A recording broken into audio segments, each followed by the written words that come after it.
Na aula de hoje a gente vai trabalhar sobre os vírus, função, estrutura, algumas doenças causadas por eles e também algumas outras especificidades desse grupo serão trabalhadas nessa aula.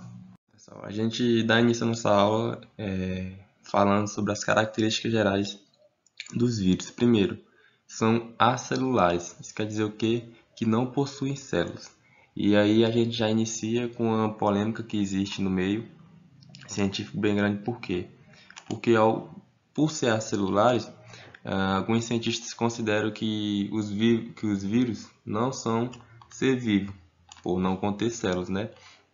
Por outro lado, tem outros cientistas que consideram que sim, pode ser sim considerado uma vida, porque no momento que ele está numa célula hospedeira, ele consegue se reproduzir. Então, se ele consegue se reproduzir, eles então são seres vivos. A verdade é que não existe um consenso entre essas duas partes. Uns consideram que são seres vivos, outros consideram que não são seres vivos. Mas o importante aqui é o que? Os vírus, em sua maioria, eles são constituídos por uma capa proteica, uma capa de proteína, e os seus ácidos nucleicos, que é o seu material genético, que pode ser tanto o DNA, pode ser o RNA, ou então pode ser ambos, os materiais, tanto o DNA quanto o RNA. E a essa informação aqui é importante a gente se atentar, porque é uma informação nova. Porque antes se acreditava que vírus só poderia ser de DNA ou de RNA. E hoje a gente já consegue entender, a gente já sabe que existe vírus que possui ambos os ácidos nucleicos, como é o caso do citomegalovírus, que é um vírus novo, um dos vírus que conseguiram estudar e entender que ele possuía os dois materiais genéticos na sua constituição. Os vírus ainda, eles não possuem um metabolismo próprio. Eles não conseguem desempenhar suas funções sozinho. Eles necessitam de uma célula hospedeira para poder viver, para poder desempenhar suas funções normal. E por essa característica, a gente chama os vírus de parasitas intracelular obrigatório, porque como não possuem metabolismo próprio, eles necessitam de uma célula hospedeira. Quando esses vírus estão dentro da célula, eles causam muitos estragos, podemos dizer assim, na nossa célula, danificam muito.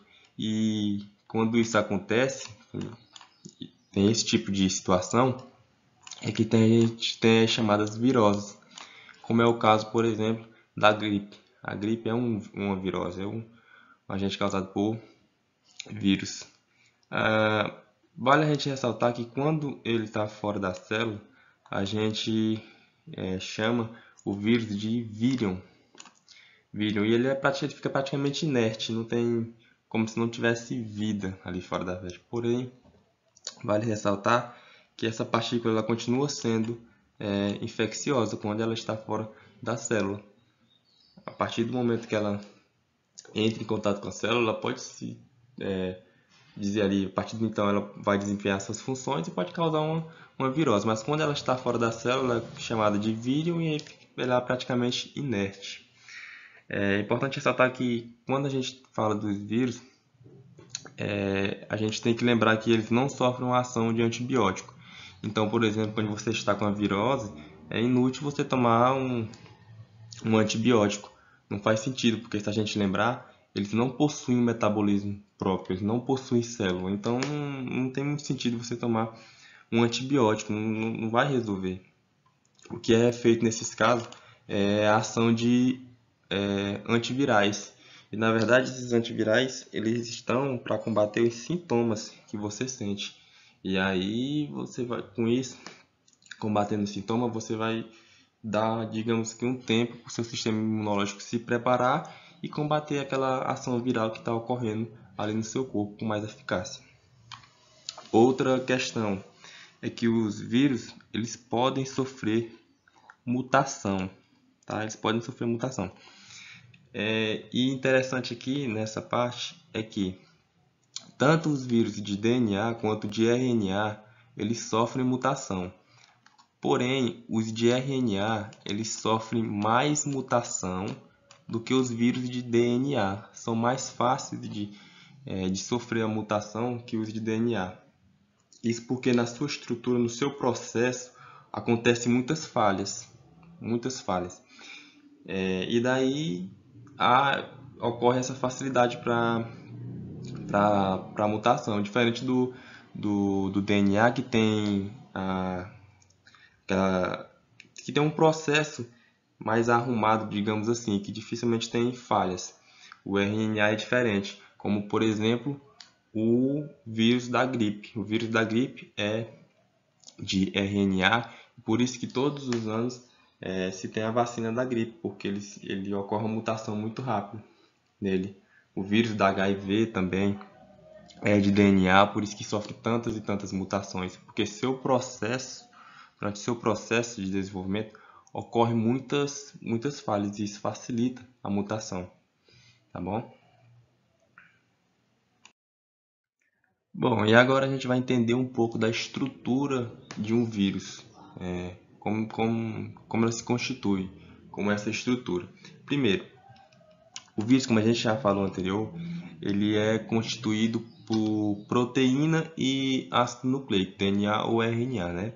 Então aqui, como está mostrando na imagem, a gente tem o que é chamado de envelope, que é essa camada aqui que recobre o vírus, que é uma camada formada por proteína, a gente já falou isso, é formada por proteína, ou seja, a gente também pode chamar que é uma camada formada por lipoproteínas, tá bom? A gente pode dizer assim. Aqui onde tem essas bolinhas, essas bolinhas são capsômeros. E o conjunto desses capsômeros forma o que a gente chama de capsídeos, que é aqui dentro, nessa região dos vírus. E no seu interior tem o material genético, pode ser tanto DNA quanto RNA. E como a gente já falou, pode ter ambos os materiais genéticos dispersos aqui nesse meio, tá bom?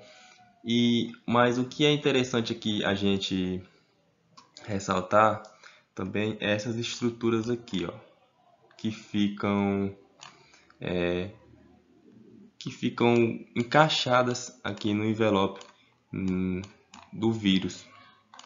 Essas estruturas são chamadas de glicoproteínas aqui, e elas têm uma função muito importante. Na verdade, elas têm uma especificidade bem particular nos vírus. Porque, como por exemplo, o vírus da gripe, por que ele ataca o sistema respiratório? Por causa dessas glicoproteínas serem especificamente se unirem apenas às células respiratórias. Então é uma particularidade dela. Por isso que o vírus da gripe não ataca outras células do nosso corpo, apenas as respiratórias, porque essas estruturas aqui, as glicoproteínas, são específicas para as células respiratórias. Então elas só vão se conectar, que elas servem para se conectar apenas às células respiratórias. O vírus do HIV, por exemplo, eles só atacam as células do sistema imunológico, porque essas glicoproteínas que estão no seu envelope também, elas são específicas para as células do sistema imunológico. Então, por isso que o vírus do HIV não ataca outro tipo de células, apenas as células do sistema imunológico. Então, a estrutura do vírus, de geral, é isso, e eu espero que vocês tenham entendido. Bom, gente, agora vamos falar um pouco dos tipos de vírus, na verdade apresentar alguns tipos de vírus existentes, a gente tem muitos outros, né? Mas a intenção dessa aula aqui é só apresentar alguns para vocês e posteriormente a gente trabalhar em específico o que cada um causa, entender um pouquinho da sua estrutura, melhor dizendo, em aulas posteriores. Mas a princípio o que a gente pode botar aqui alguns vírus existentes, a gente tem os conhecidos como o HIV, o vírus da hepatite B, o vírus da ebola, fazendo só uma consideração da gente lembrar que tem os vírus que podem ter um envelope nuclear. O envelope, na verdade, recobrindo a sua estrutura.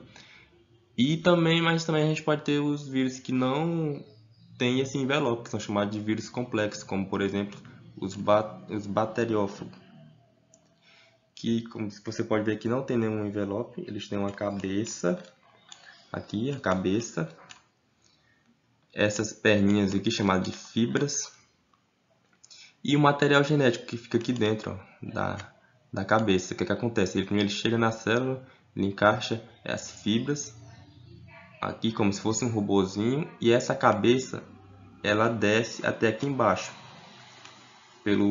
através aqui do seu corpo, aqui, ó, ela desce, chega aqui, ele solta seu material genético na célula, depois volta e segue seu caminho, e assim ele vai indo, se reproduzindo. Então a gente tem os vírus que tem um envelope, e a gente também tem os vírus que não tem o envelope, como no caso dos bacteriófagos, que são chamados vírus complexos. A gente também tem outros tipos de vírus, como o vírus da gripe, que é o influenza. A gente tem o adenovírus. A gente tem o papilonavírus, que é o vírus do HPV, né? Que é bem conhecido.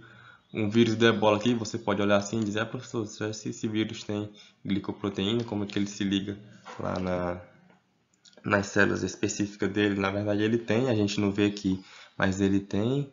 Quando ele entra dentro da célula, ele se reproduz e explode. Quando isso acontece, as suas glicoproteínas se ligam no vaso sanguíneo.